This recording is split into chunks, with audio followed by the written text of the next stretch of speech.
All right, folks, we're going to take a look at the Wife of Bath's tale from the Canterbury Tales.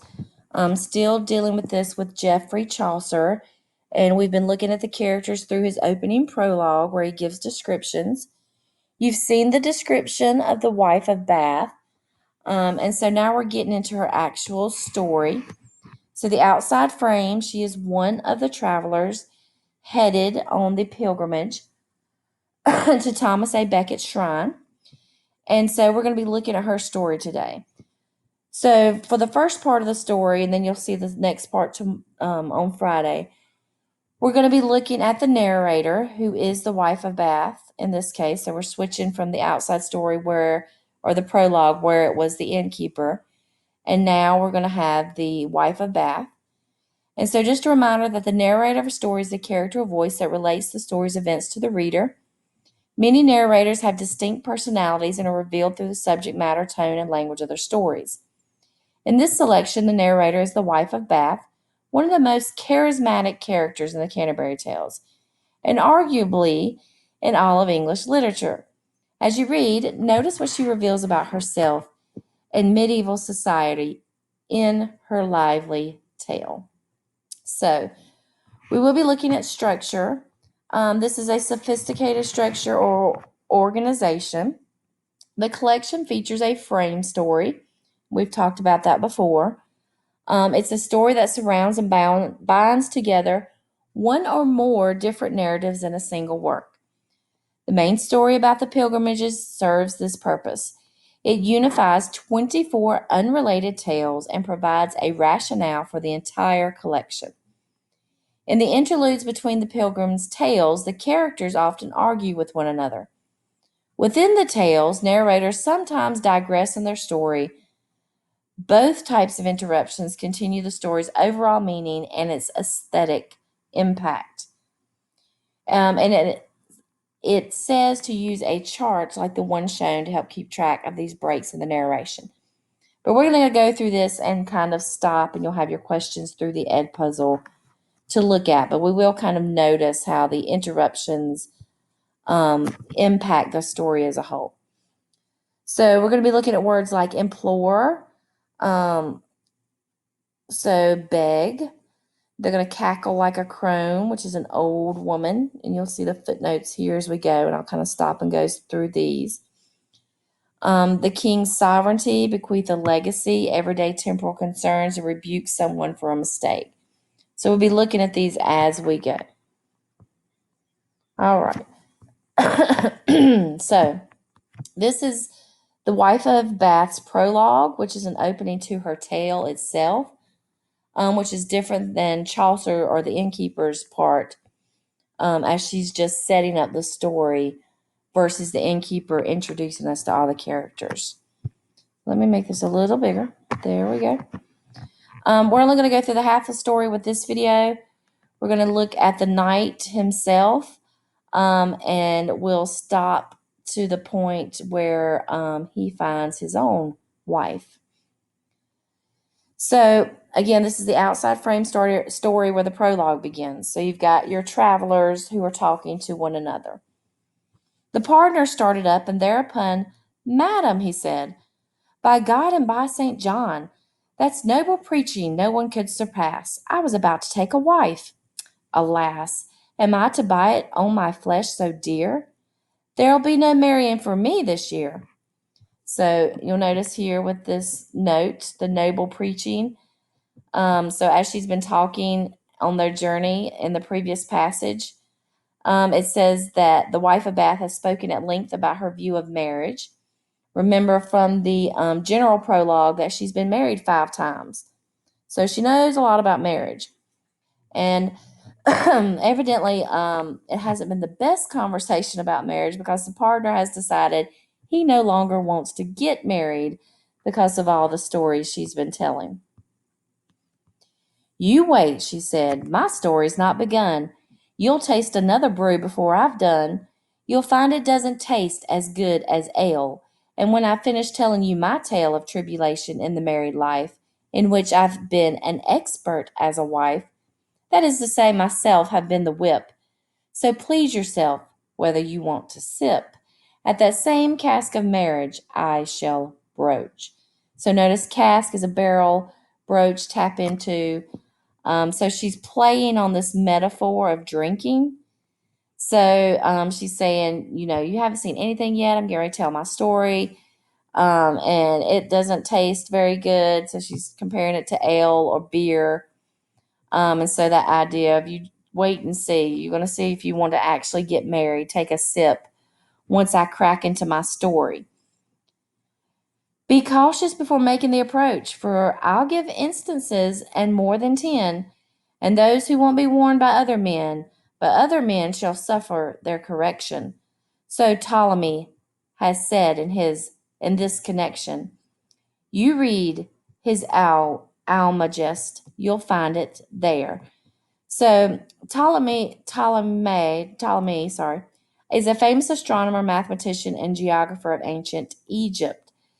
So she's adding in here this allusion to Ptolemy, as if this is a scientific thing that she's getting ready to explain about marriage. All right, so we come to our first question. It says in lines 7 through 21, the narrator introduces the subject of her tale, marriage, and its many difficulties. What personal opinions and experiences does she also reveal? So we're starting from line 7 to 21. That would be this section. So answer the question. Okay. Continuing on. Madam, I put it to you as a prayer, the partner said. Go on as you began. Tell us your tale, spare not for any man. Instruct us younger men in your technique. Gladly, she said, if you'll let me speak. But still I hope the company won't reprove me, though I should speak as fantasy may move me. And please don't be offended by my views. They're really only offered to amuse.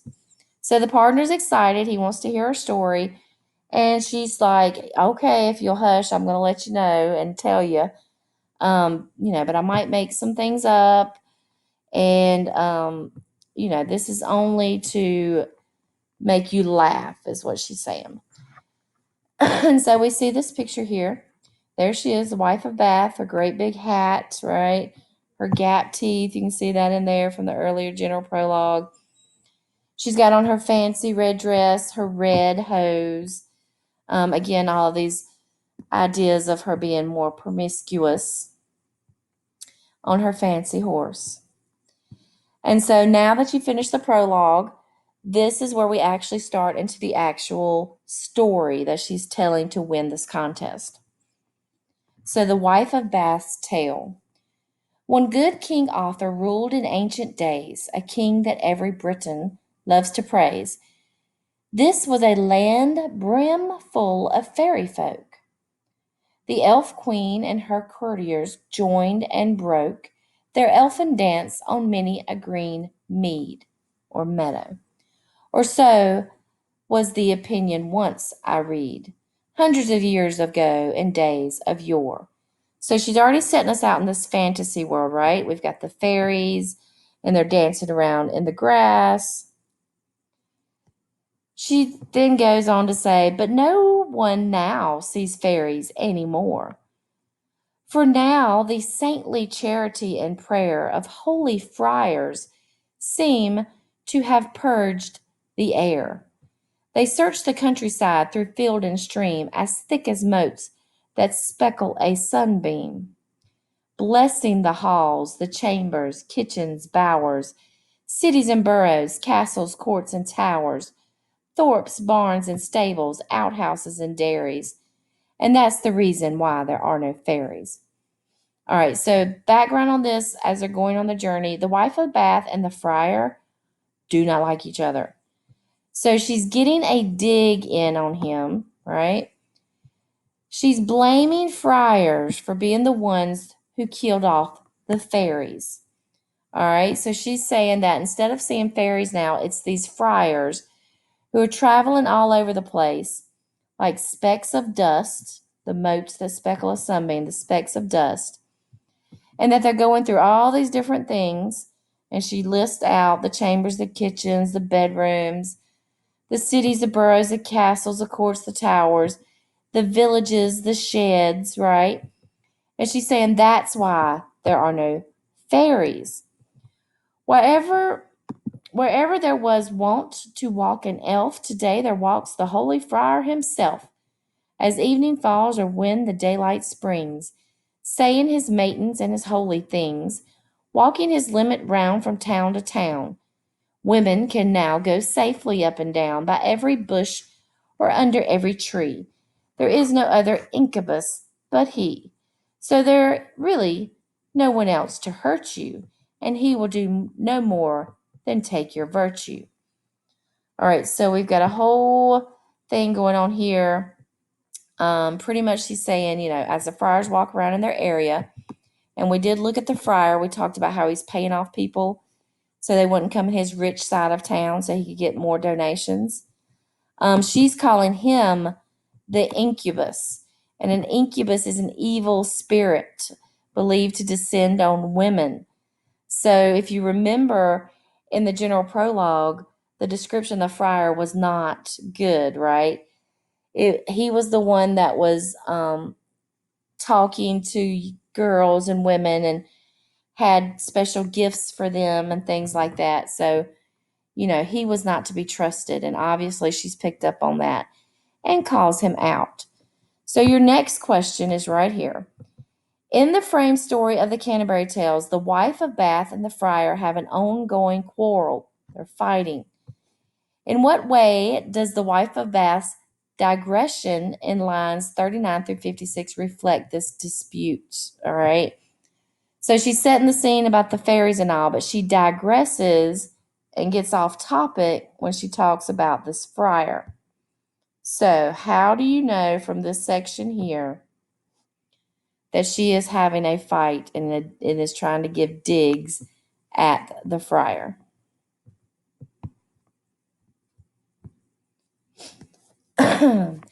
Now, it so happened, I began to say, long, long ago in good King Arthur's day, there was a knight who was a lusty liver. One day, as he came riding from the river, he saw a maiden walking all forlorn ahead of him, alone as she was born. And of that maiden, spite of all she said, by very force he took her maidenhead. And so you see here, in spite of her protest, he robbed her of her virginity. He's raped her. This act of violence made such a stir, so much petitioning to the king for her, that he condemned the knight to lose his head by course of law. He was as good as dead. It seems that then the statutes took that view. So, everybody's having a fuss. He raped this young girl. They want him to die, and that's what the king is saying is going to happen. But that the queen and other ladies too, there's your queen, there's the knight. But the queen and the other ladies too implored the king to exercise his grace so ceaselessly that he gave the queen the case and granted her his life, and she could choose whether to show him mercy or refuse. So because the women, including the queen, are begging the king to let the queen handle the case, then that's what he has decided to do. The queen returned him thanks with all her might, and then she sent a summons to the knight, at her convenience, and expressed her will. You stand, for such is the position still, in no way certain of your life, said she. Yet you shall live if you can answer me. What is the thing that women most desire? Beware the axe, and say as I require. If you can't answer on the moment, though, I will concede you this. You are to go a 12-month and a day to seek and learn. Sufficient answer. Then you shall return. I shall take gages from you to extort surrender of your body to the court. So pretty much she's saying, you're going to answer this question. What is it that women want most? What do women most desire? I'm going to give you a year and a day. That day, you need to come back to court and tell me what you found out, or otherwise, you're going to lose your life. So he's got a chance to save himself, but he's got to come back and tell the queen and the court what it is that women want. Sad was the knight and sorrowfully sighed, but there, all other choices were denied, and in the end he chose to go away and to return after a year and a day, armed with such answer as there might be sent to him by God. He took his leave and went. He knocked at every house, searched every place, yes, anywhere that offered hope of grace. What could it be that women wanted most?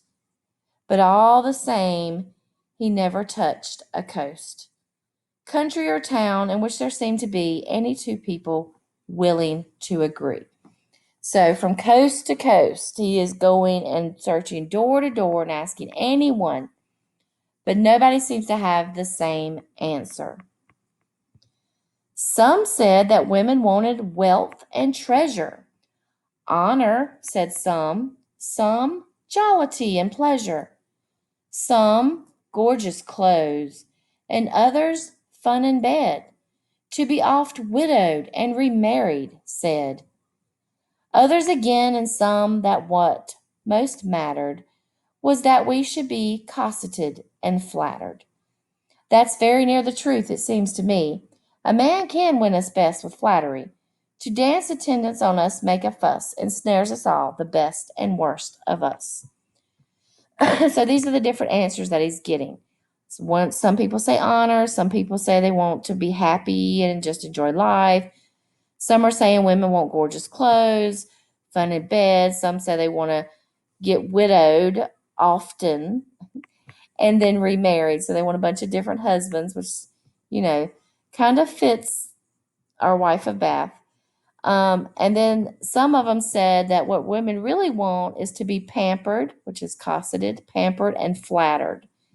And here's where we have this interruption by the wife of Bath, where she comments that seems like what she feels like is true too, that men can flatter women and fuss over us, and that's what really gets women and that makes them fall for the men.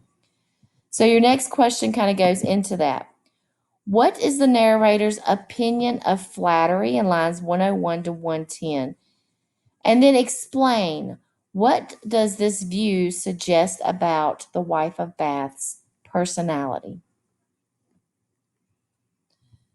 Some say the things we most desire are these: freedom to do exactly as we please, with no one to reprove our faults and lies, rather to have one call us good and wise. Truly, there's not a woman in 10 score who has a fault and someone rubs the sore, but she will kick if what he says is true.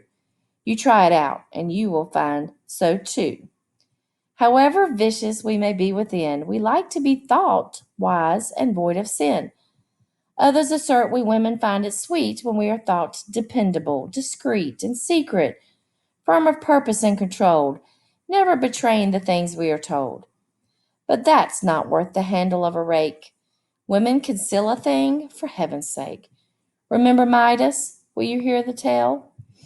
So right here she's saying that there's not a one woman out of a 200, 10 score, who wants to be called out on the things that she does wrong, right? That she, even if she is being vindictive and vicious, we women would rather be thought of as wise and sinless. So we want to just be able to do what we do and say what we say and be as mean as we want. And we don't want anybody to call us out on that. And then she's switching over to the fact that some are saying that women are supposed to be dependable and keep secrets and be controlled. But obviously, she's kind of backfiring on that because she's saying women conceal a thing, for heaven's sake. So she's pretty much saying that women cannot keep secrets. And then she brings in Midas, this legendary king, this allusion to Midas. And then she starts on to this other point to talk about how women can't keep a secret.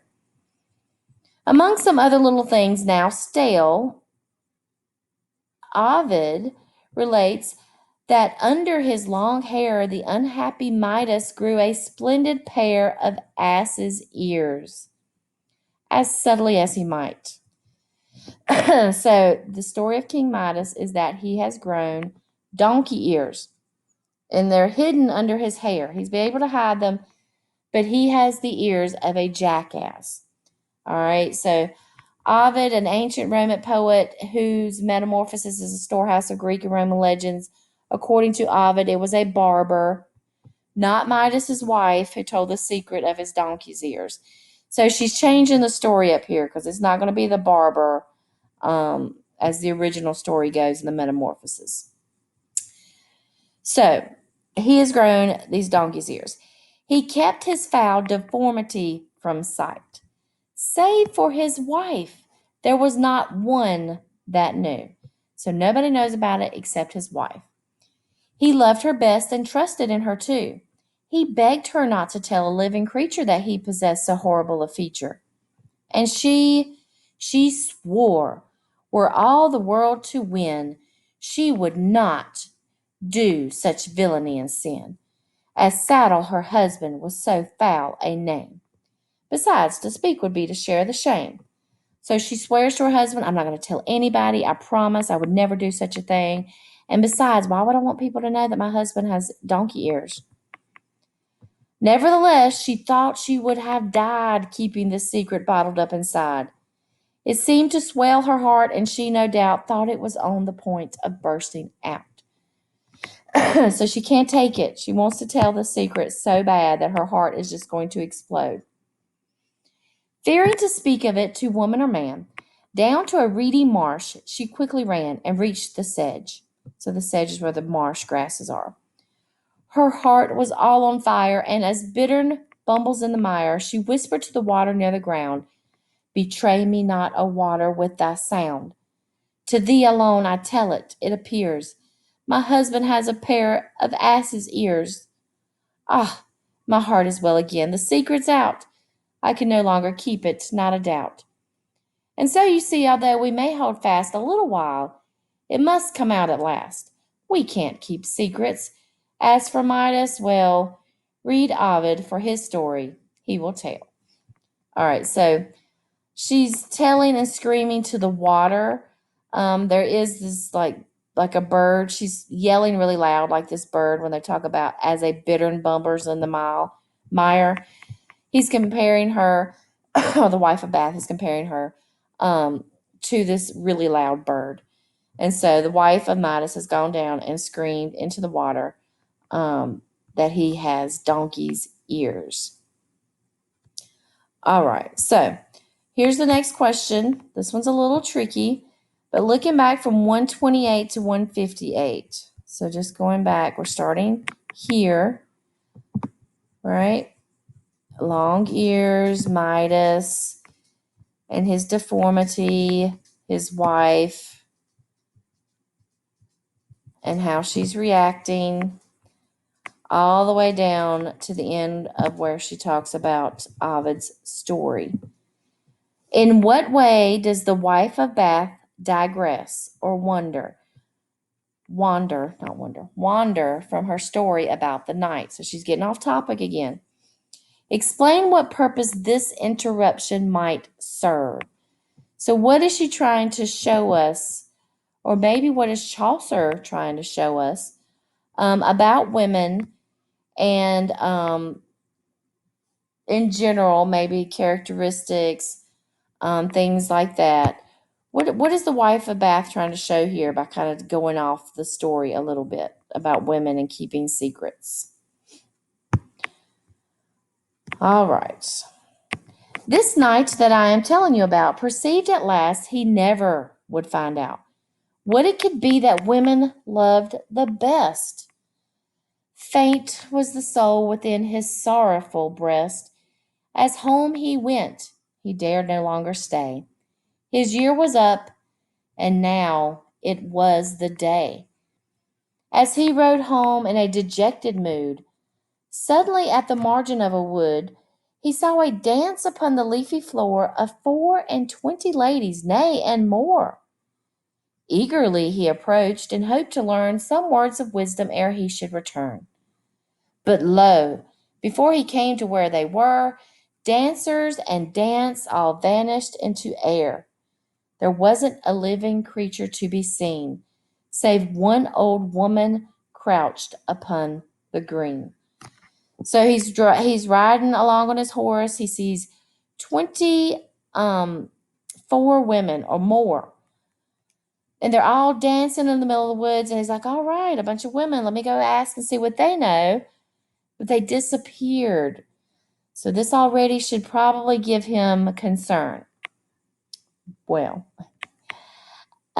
this old woman takes the place of these 25 dancing ladies, young women. And she is not a pretty picture. A fouler looking creature, I suppose, could scarcely be imagined. She arose and said, "Sir Knight, there's no way on from here. Tell me what you're looking for, my dear, for peradventure that were best for you. We old women know a thing or two." "Dear mother," said the knight, "alack the day! Woe is me! I am as good as dead if I can't say what thing it is that women most desire. If you could tell me, I would pay your hire." "Give me your hand," she said, "and swear to do whatever I shall next require of you, if so to do should lie within your might, and you shall know the answer before night." This should be cautionary, right?